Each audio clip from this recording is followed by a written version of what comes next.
Kate adalah seorang pembunuh bayaran sekaligus penembak jitu andal yang bertugas menghabisi target-target yang dipilih oleh mentornya sekaligus handlernya yang bernama Varric. Setelah menjadi yatim piatu sejak kecil, Kate diasuh oleh Varric yang menjadi sosok seperti ayah baginya.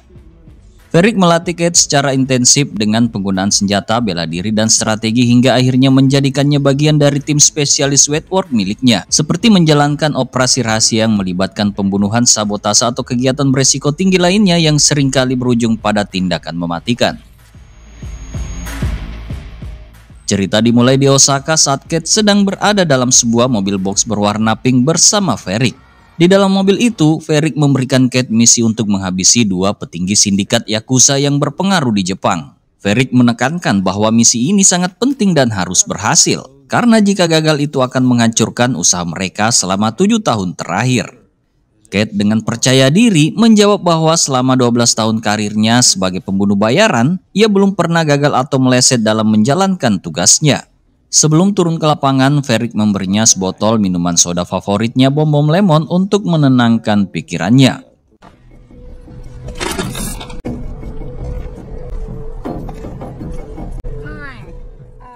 Setibanya di lokasi, Kate segera turun dari mobil dan berhadapan dengan dua bawahan Yakuza yang berjaga. Dengan cerdas, Kate berpura-pura tersesat untuk mengelabui mereka. Your catch.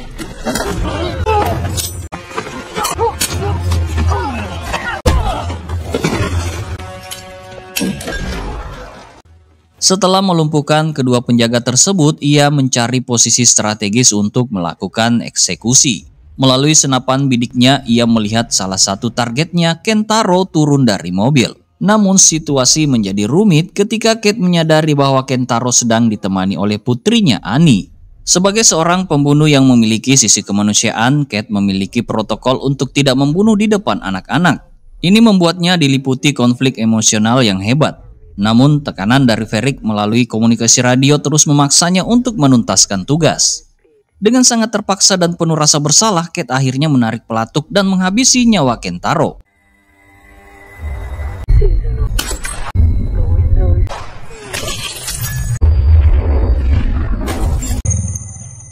Sementara itu di mobil lain, Kijima, kakak kandung Kentaro sekaligus pemimpin geng Yakuza, menyaksikan situasi tersebut. Merasa posisinya terancam, Kijima memutuskan untuk melarikan diri dari tempat itu, meninggalkan Annie, keponakannya yang menangis histeris di depan tubuh tak bernyawa ayahnya. Melihat Annie yang begitu terpukul, Kate merasa sangat bersalah atas tindakannya. Penyesalan itu begitu membekas, hingga ia memutuskan untuk menunda misinya selanjutnya demi mencari cara untuk memperbaiki kesalahan yang telah ia perbuat. Adegan ini menjadi awal dari konflik besar yang membawa Kate ke dalam perjalanan penuh aksi dan penebusan di sepanjang film, dan ini dia, Kate.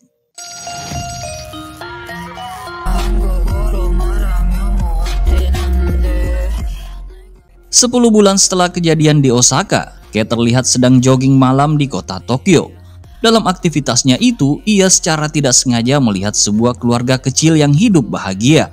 Pemandangan tersebut membuat Kate merenungkan kehidupannya yang penuh kekerasan dan menguatkan tekadnya untuk pensiun dari pekerjaan kotornya sebagai pembunuh bayaran.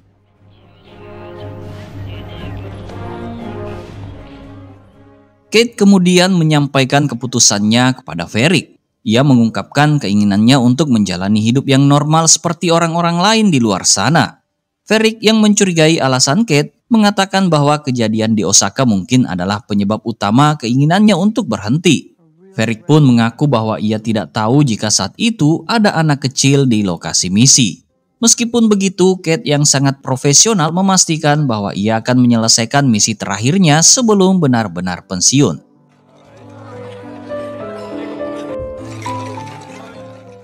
Pada suatu malam, Kate yang sedang bersantai di bar hotel tempatnya menginap, menikmati sebotol wine. Tiba-tiba seorang pria asing yang karismatik bernama Stephen mendekatinya dan mengajaknya berkenalan. Obrolan mereka berlanjut dan akhirnya mereka berdua menghabiskan malam bersama di kamar hotel Kate. Saat Stephen sedang berada di kamar mandi, Kate tanpa sengaja melihat kartu identitas milik Stephen. Ia dengan cepat mengingat alamat tempat tinggal Stephen yang berada di Shibuya. Tak lama setelah itu Kate menerima pesan yang memerintahkan untuk menyelesaikan misinya, menghabisi Kijima tepat pukul 11 malam di Roppongi Tower. Kate pun berpamitan dengan Stephen, meninggalkan kamar hotelnya dengan sebotol wine yang sebelumnya telah ia habiskan masih tergeletak di atas meja.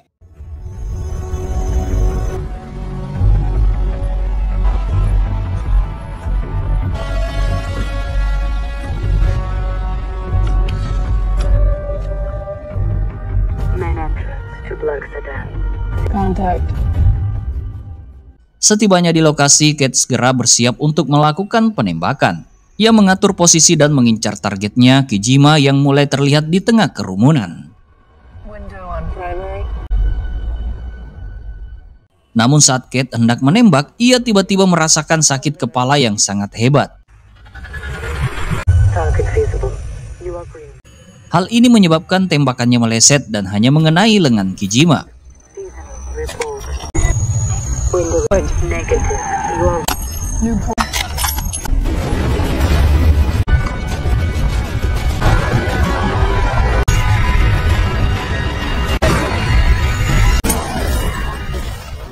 Situasinya semakin memburuk dan Kate memutuskan untuk segera meninggalkan lokasi sebelum anak buah Kijima menemukan keberadaannya.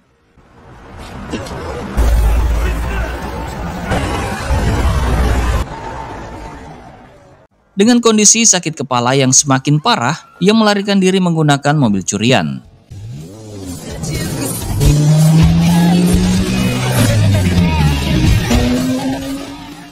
Namun di dalam mobil tersebut, lampu variasi yang menyilaukan dan suara audio yang sangat keras membuat kondisinya semakin buruk.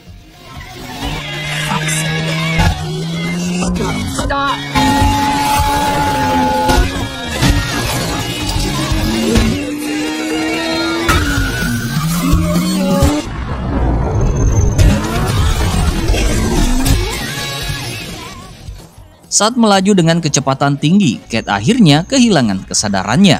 Mobil yang ia kendarai pun menabrak sesuatu dan mengalami kecelakaan hebat.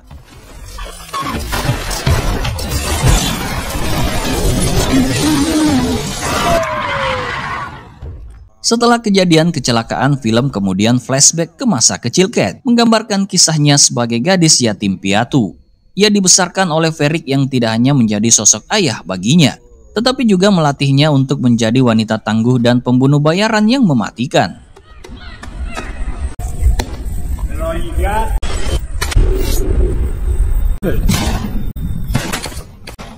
Kate yang kini sadar setelah kecelakaan mendapati dirinya berada di rumah sakit.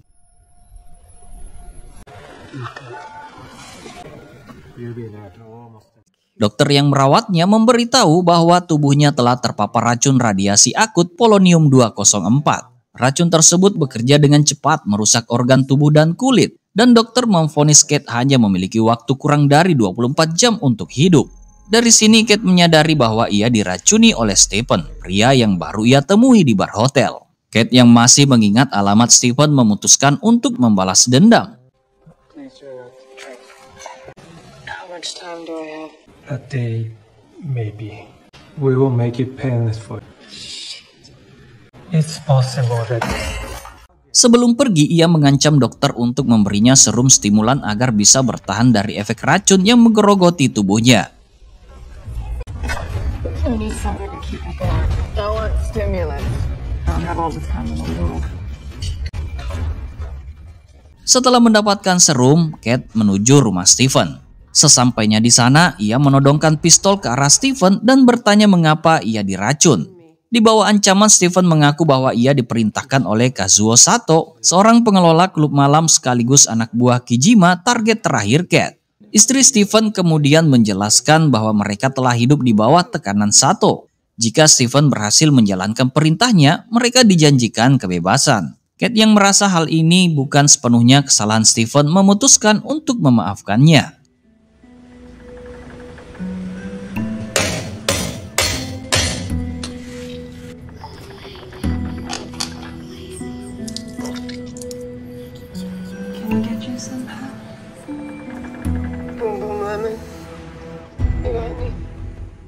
Kate kemudian kembali ke markas untuk melaporkan kejadian tersebut kepada Varric.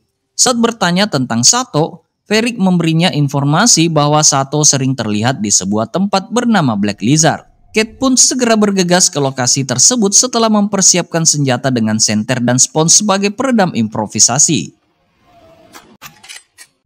Di Black Lizard, Kate langsung menghabisi semua anak buah Sato yang berjaga di luar ruangan dengan efisiensi yang kejam.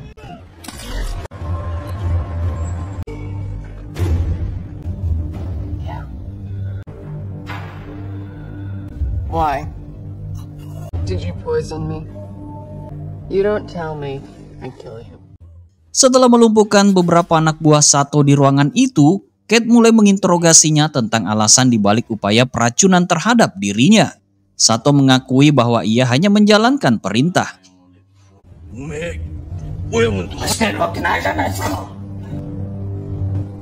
Please. Where is Kijima? Kate yang sudah menduga Kijima berada di balik semua ini bertanya tentang keberadaannya. Ketika Sato menolak menjawab, Kate menembaknya tanpa ragu.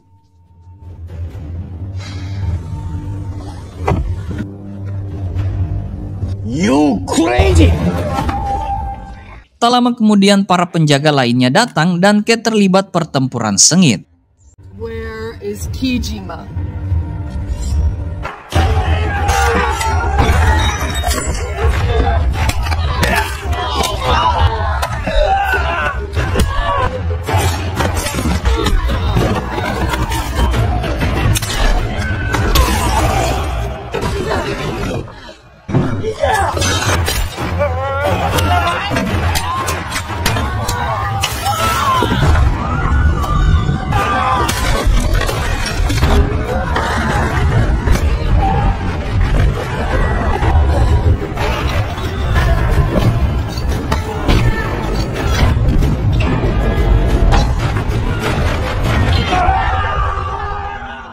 Setelah mengalahkan mereka, tersisa satu anggota Yakuza yang akhirnya memberikan informasi bahwa keponakan Kijima yaitu Annie kemungkinan besar tahu lokasi Kijima.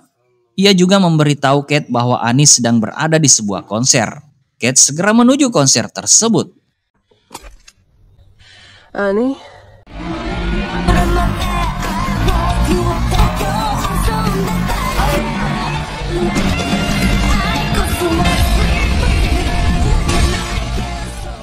Di sana ia melihat Annie, gadis yang sebelumnya ia temui di Osaka saat misi pertamanya. Tanpa membuang waktu, Kate menghabisi para bodyguard Annie dan membawanya keluar dari lokasi konser.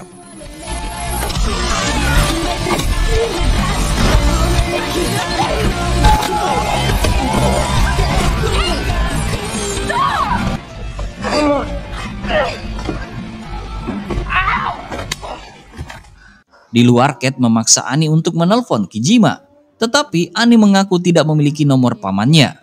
Annie kemudian memberitahu Kate bahwa jika ingin menemui Kijima, ia harus mencari penasihat utama Kijima yang bernama Renji.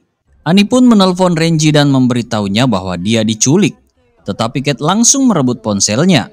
Kate pun memerintahkan Renji untuk bertemu di pasar Murakawa dalam waktu 1 jam.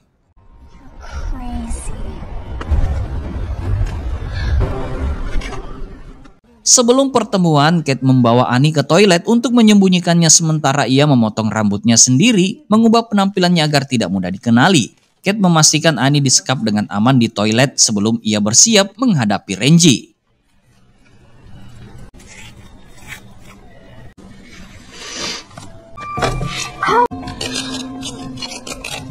What are you doing, bitch? Di sisi lain, Renji mengutus bawahannya Shinjo untuk membebaskan Annie yang diculik oleh Kate. Tidak lama kemudian, Kate dan Shinjo bertemu di lokasi yang telah ditentukan. Kate berusaha mendapatkan informasi tentang Kijima dan Shinjo, tetapi Shinjo justru mencoba menembaknya. Pertempuran pun terjadi, memicu kekacauan di tempat tersebut.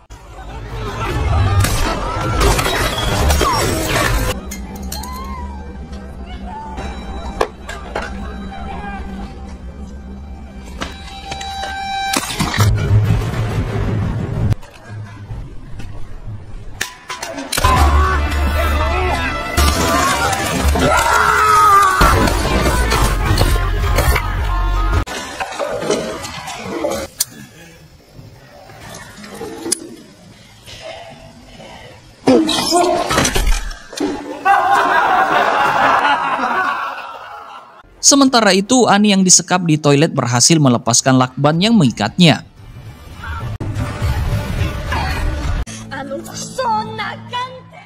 Ketika keluar, ia bertemu dengan Shinjo. Namun bukannya membantu, Shinjo malah berniat membunuh Annie. Beruntung Kate tiba tepat waktu dan menembak Shinjo serta anak buahnya menyelamatkan Annie.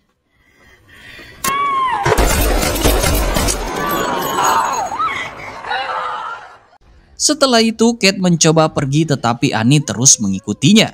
Kate memerintahkan Annie untuk pergi dan menjalani hidupnya sendiri. Namun Annie mengungkapkan bahwa tidak ada lagi orang yang peduli padanya, bahkan keluarganya sendiri berniat membunuhnya.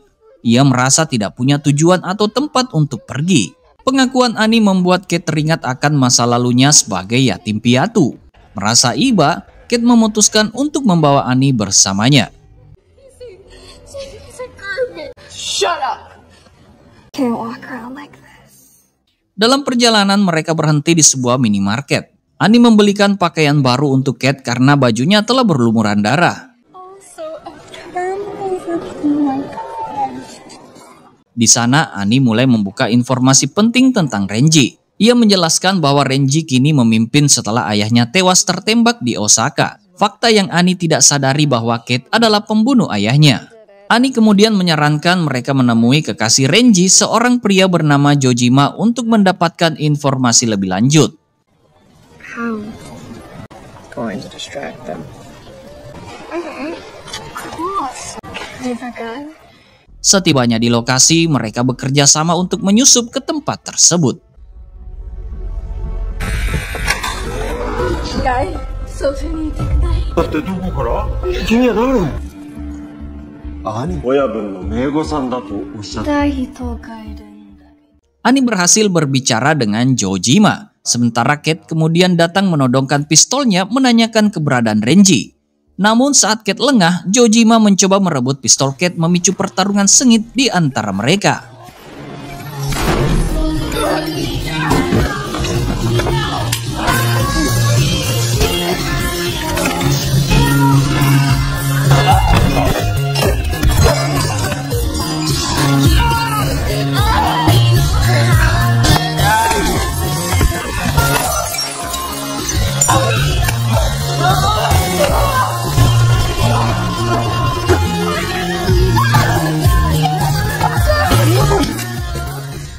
Ketika Jojima hampir menembak Kate, Annie muncul dan memukul kepala Jojima dengan palu, menyebabkan kematiannya.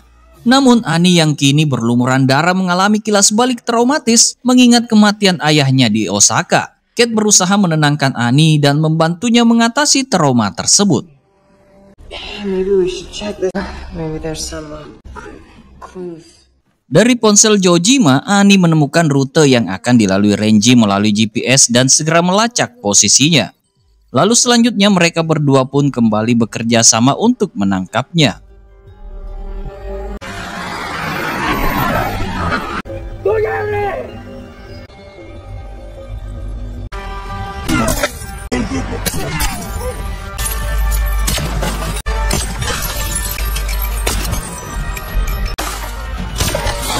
Gotta be honest, I'm having a rough night. Speak English, motherfucker. Setelah interogasi, Renji mengungkapkan bahwa Kijima saat ini berada di klub malam milik keluarganya. Namun ia tidak tahu lokasi persisnya. Beruntung Annie mengetahui tempat itu dan memandu Kate menuju lokasi. Dalam perjalanan, Kate menelpon Ferik untuk memberitahukan bahwa ia telah menemukan lokasi Kijima. Namun Kate juga meminta Ferik untuk bersiap mengambil mayatnya karena ia menyadari bahwa waktunya hanya tinggal beberapa jam lagi akibat efek racun polonium yang telah menggerogoti tubuhnya.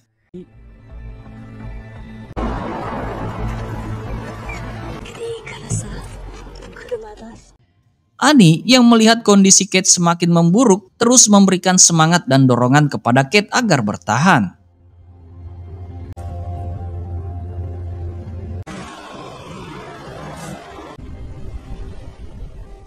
Sesampainya di lokasi, Kate memutuskan untuk berpisah dengan Annie. Ia menyuruh Annie pergi dan melupakan semua kejadian hari ini, meyakinkan bahwa Annie masih memiliki kesempatan untuk hidup normal seperti anak-anak lainnya. Dengan berat hati Annie akhirnya pergi meninggalkan Kate yang kini bersiap menghadapi misi terakhirnya. Sebelum memulai aksinya, Kate menyuntikkan serum stimulan ke tubuhnya untuk memberikan tenaga tambahan. Meskipun ia tahu ini hanya akan memperpanjang penderitaannya dalam waktu yang singkat. Akhirnya Kate bertemu dengan Kijima yang membongkar fakta mengejutkan tentang dirinya. Kijima mengungkap bahwa Kate selama ini hanyalah pion dalam permainan kekuasaan yang lebih besar. Tragedi di Osaka yang merenggut nyawa ayah Annie bukan kesalahan Kate sepenuhnya. Semua itu bagian dari perebutan kekuasaan dalam Yakuza. Ternyata Renji adalah dalang di balik insiden tersebut. Ambisinya untuk menguasai Yakuza membuatnya meminta bantuan Varric yang dengan licik memanfaatkan Kate untuk menjalankan rencana itu.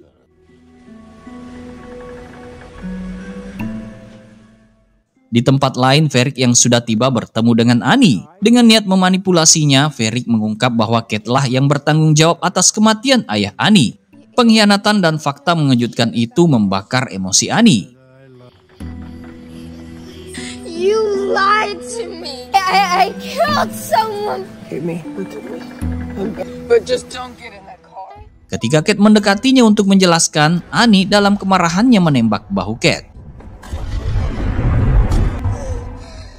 Terluka dan semakin lemah, Kate mulai memikirkan kembali hubungannya dengan Varric, menyadari bagaimana ia telah dimanipulasi sepanjang hidupnya.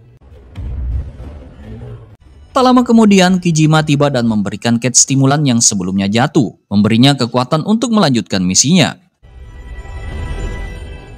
Sementara itu, Varric membawa Annie ke markas Renji. Ketegangan memuncak saat Varric menyalahkan Renji karena meracuni Kate tanpa persetujuannya. Renji dalam pembelaannya mengaku panik setelah kematian ayah Annie membuatnya diawasi ketat, memaksa dirinya bertindak sebelum semuanya terkuak. Kate dan Kijima berangkat menuju markas Renji untuk menyelamatkan Annie. Dalam perjalanan, Kijima menawarkan sebotol limun bom-bom minuman favorit Kate sejak kecil. Awalnya enggan, Kate akhirnya menerima dan tersenyum kecil mengingatkan dirinya pada kenangan yang lebih sederhana sebelum hidupnya menjadi alat pembunuh.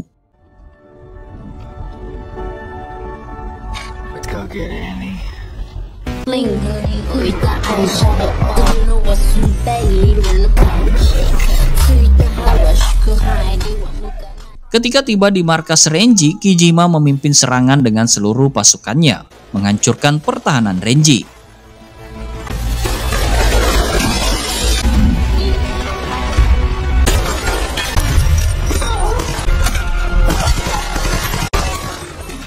Varric menyadari situasi yang semakin kacau, memilih membiarkan Renji menghadapi konsekuensi sendiri.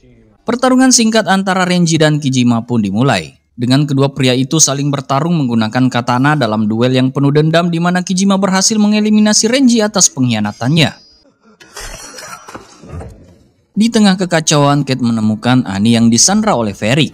Dalam pertemuan ini, Varric dengan arogan mengungkap bagaimana Kate hanyalah alat dalam sistem yang ia bangun. Ia menegaskan bahwa hidup Kate, bahkan pilihannya adalah milik Varric. Namun Kate yang kini sudah memahami kebohongan itu, menantang Varric dalam duel cepat. Keduanya menembakkan senjata hampir bersamaan, tetapi tembakan Kate lebih akurat menghabisi Varric seketika. Dengan luka fatal, Kate menemui Annie yang masih dipenuhi kebencian dan kebingungan. Kate dengan tulus meminta maaf atas apa yang terjadi di Osaka, mengakui penyesalannya yang mendalam karena telah merenggut ayah Annie. Ia meminta Annie untuk melupakan masa lalu kelam dan melanjutkan hidup dengan cara yang lebih baik. Kate menghembuskan nafas terakhirnya dengan harapan Annie akan menemukan kedamaian yang tidak pernah bisa ia miliki. Misi Kate berakhir membawa kematian yang tragis tetapi bermakna. Sebuah perjalanan seorang pembunuh yang akhirnya menemukan kembali sisi manusianya, meski di ujung kehidupan. Dengan begitu, film pun selesai.